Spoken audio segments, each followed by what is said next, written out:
Pada kesempatan ini kita akan membahas beberapa soal yang kita ambil dari tes sesi mandiri Unpad ya. Jadi di sesi mandiri Unpad ada namanya tes kemampuan belajar atau TKB, di mana salah satu materinya adalah tentang tes kemampuan numerik. Jadi di video kali ini ada 10 soal yang akan kita bahas. Semoga bisa membantu kamu bisa menjadi salah satu mahasiswa baru di Unpad di tahun ini. Dan apabila ada materi yang disampaikan dan kurang kamu pahami, bisa kita diskusikan di kolom komentar. Dan mana tahu juga ada teman-teman atau kerabat kamu yang mau mencoba mandiri di Unpad, bisa kamu share video ini supaya bisa membantu dia juga ya, supaya bisa sama-sama nanti lulus di Unpad. Kita mulai dari soal pertama. Disebutkan bahwa Aldo ingin membeli sebuah lampu belajar.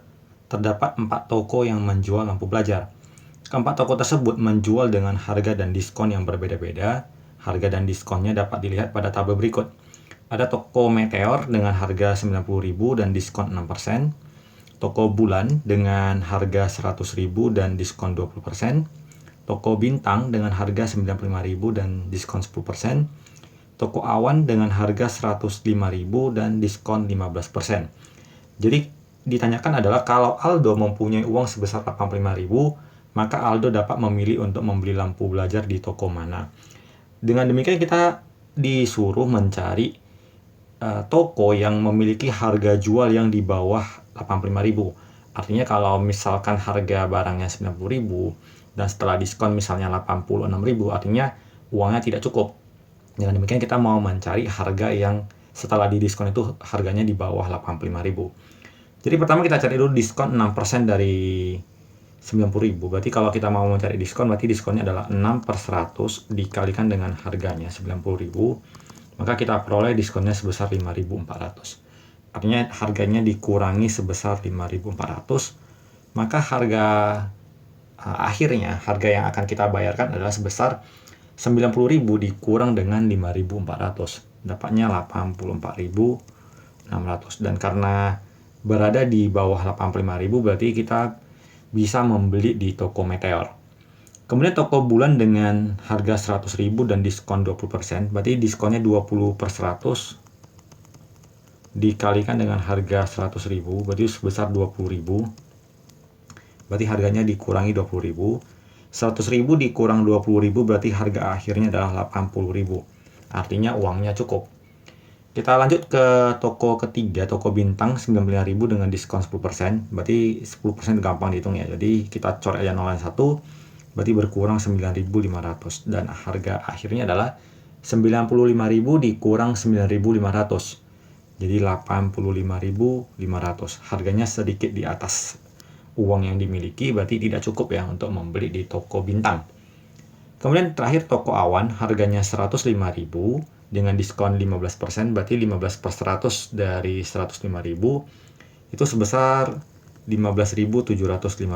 Jadi harganya akan kita kurangkan sebesar 15.750 dan kita peroleh harga akhirnya adalah 89.250. Dan ini juga berada di atas 85.000, berarti tidak cukup.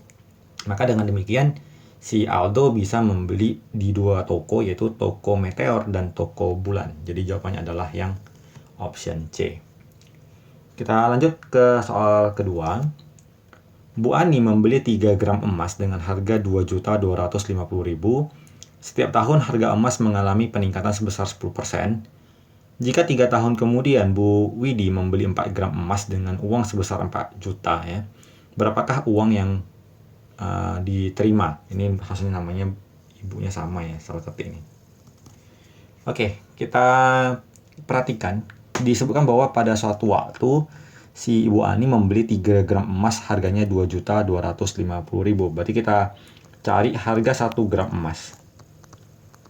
Berarti sama dengan 2.250.000 dibagi 3. Berarti 1 gram emas itu setara dengan 750.000. Kemudian dikatakan bahwa setiap tahun mengalami peningkatan 10%. Berarti itu 10% itu setara dengan 0,1. Berarti rasionya adalah 1 ditambah 0,1.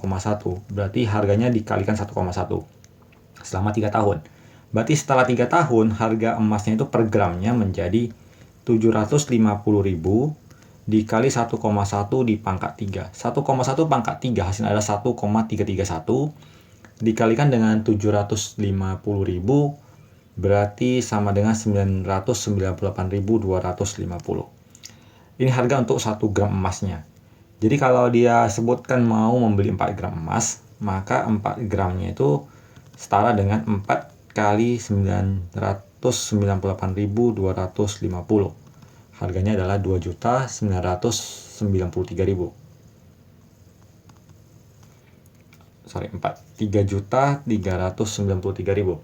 Nah, dari sini kita perhatikan bahwa ketika dia belanja dengan uang 4 juta dan harga yang mau dibayarkan adalah 3.993.000, maka sisanya atau kembaliannya adalah kita kurangkan 4 juta, kita kurangkan dengan 3.993.000, maka sisanya adalah sebesar Rp7.000. Maka jawabannya adalah option D.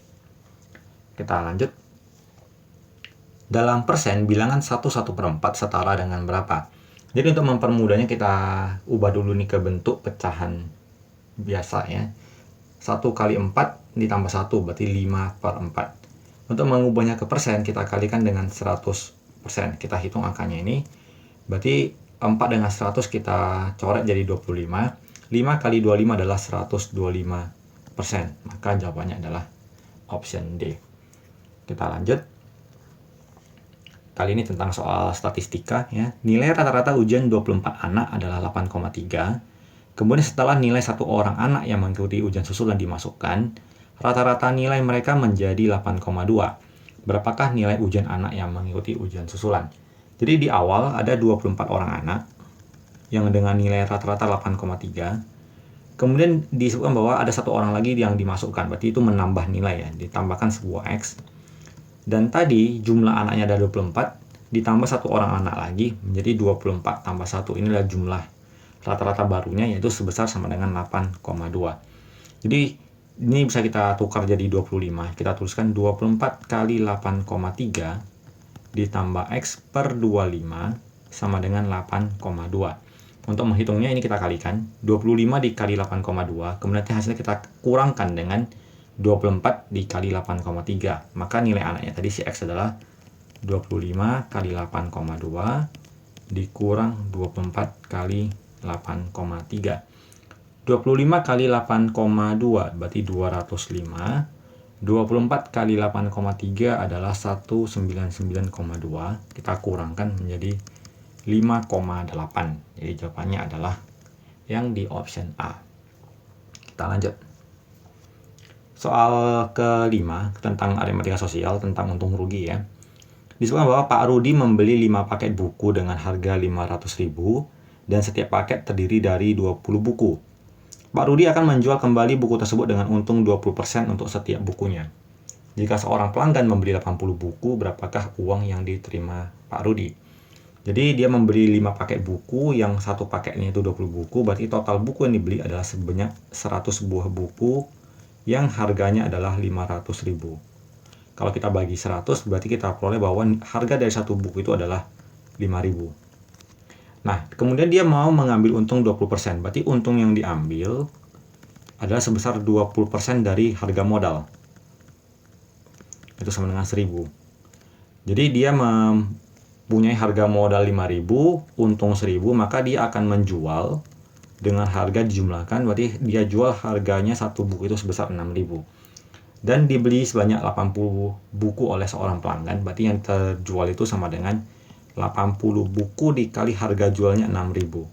Berarti sama dengan 480.000. Maka dengan demikian jawabannya adalah yang di option A. Kita lanjut. Nia selalu menyisihkan 5% dari penghasilannya untuk disimpan. Setelah 1 tahun, uang simpanannya berjumlah 2.100.000. Jika penghasilan Nia selama tahun tersebut tidak mengalami perubahan, berapakah penghasilan Nia setiap bulan?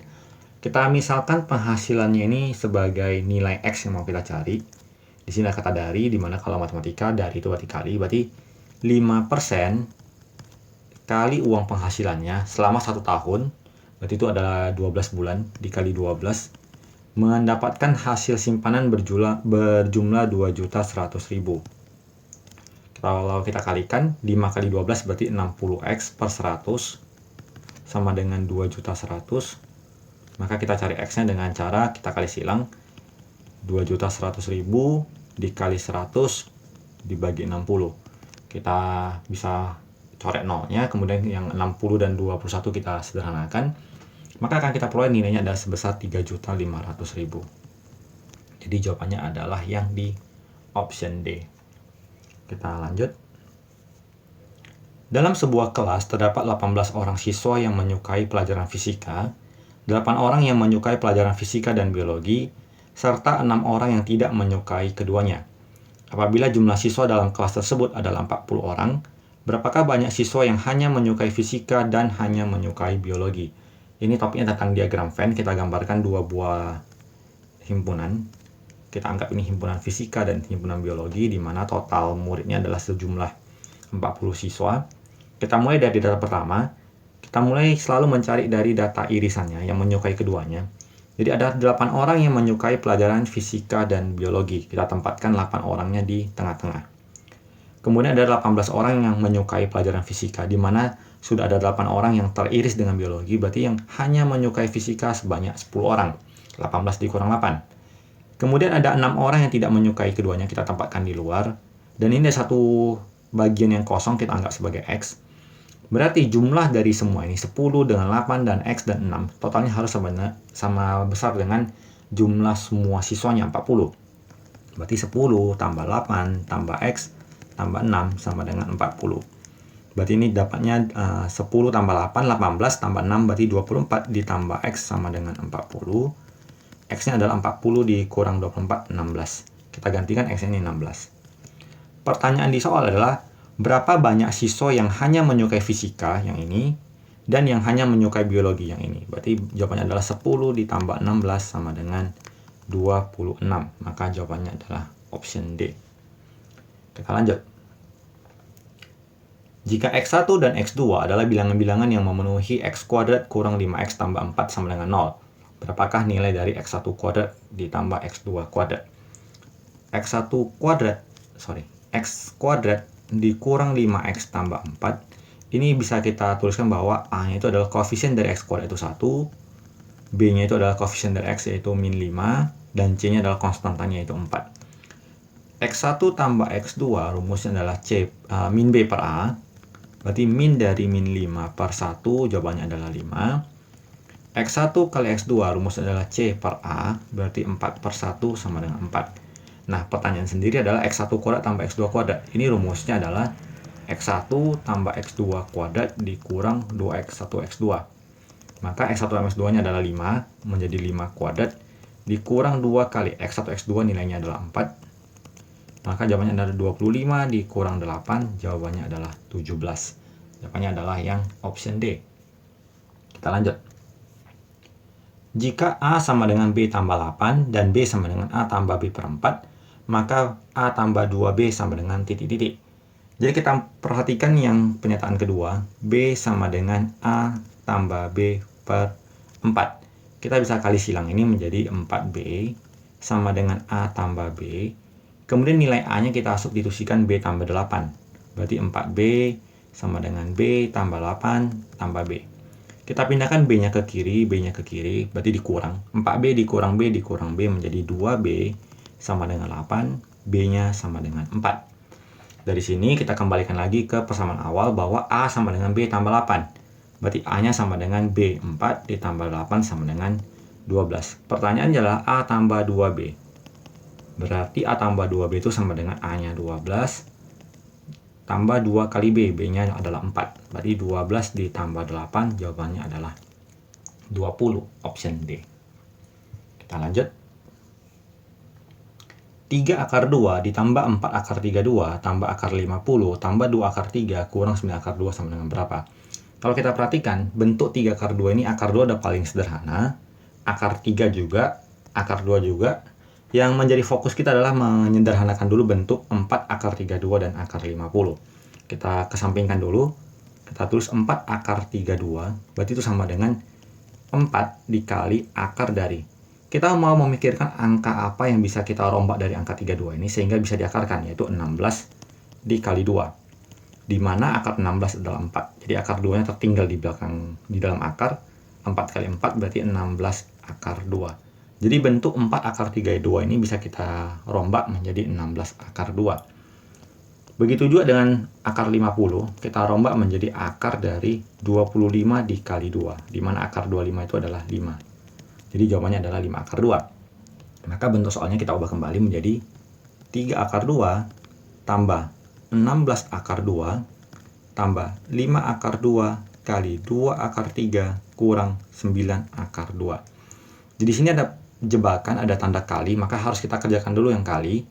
Sementara yang tambah kurangnya boleh kita kerjakan. 3 ditambah 16 ya, jadi 19 dikurang 9, jadi 10 akar 2 ditambah.